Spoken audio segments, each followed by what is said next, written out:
Hi, time for another math easy solution. To discuss well further into the fundamental theorem of calculus and look at examples on part 1 of the theorem, which I showed in my earlier video. I introduced it and also proved it. You can see in the video links in the description below. But anyway, so now we're going to do some examples to basically illustrate how to use this theorem here. So basically, example 1 here, if you have g of x is equal to integral from 0 to x of square root 1 plus t squared dt, and you're asked to find g prime of x, or the derivative. Well, this one here, this is you could just plug in the fundamental theorem of calculus and just solve it using that. So yeah, first just to recap on the fundamental theorem part 1, I'll just write FTC1, or fundamental theorem of calculus part 1 here. So the derivative d over dx of integral of f of t here, where it's a to x, whatever, it doesn't matter what a is, and then it just equals to f of x here. So if we just look at this one's the same form of it. This is f of t instead of now using g of x in here. So the derivative in this case, this is the function of t, it's just going to be this one itself. So that's the derivative here.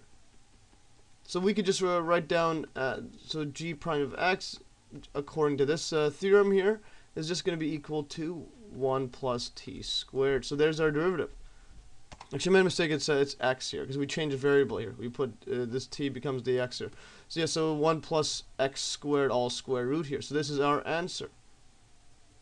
Okay, so now example 2 basically states, as the last time we'll do today, just to illustrate fundamental theorem, basically d over dx, or to find the derivative of this secant dt, but now it's from 1 to x to the 4 here. So now this doesn't look like our fundamental theorem formula here. So this x4, this is just an x here. So what we could do is make it look like the theorem here.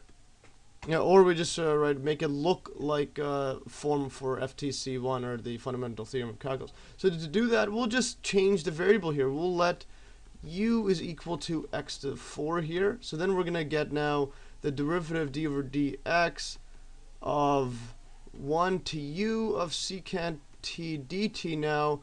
So now this is a form of u here. So now the derivative, yeah, the derivative in terms of u we can get, but then we want the derivative in terms of x, and we use chain rule here. So what we could do, we could rewrite this as, this is going to be d over du of, this one's u secant t dt, and then applying chain rule, just going to be the derivative of u in terms of x here. And you can also double check that this is correct, because this du and du, you could think of it as canceling, so you're just with d over dx. And you can see the proof on chain rule in the video links below on introduction and proof for it. So basically, now we just write this. So yeah, we have this one. This is a form of the FTC1 here. So that looks just like it, because there's a u now. There's no more x4. So we can just find a derivative in this one. So in this one, in terms of u, this is going to equal now to, well, this is just going to be secant u, which is derivative using fundamental theorem of the d over du of this function up 1 to u, and then times it by, well, du over dx. This one is just u prime is equal to du over dx. So we've defined it like this.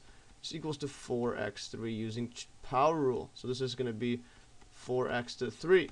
And we just plug in u. In this case, we're going to get secant, and this is going to be x to the 4 times it by 4x3. And there's our answer here. Well, yeah, that's all for today. I just wanted to illustrate what happens if you don't have to the power of x and just power of x4. Well, now you could just change a variable, you apply chain rule.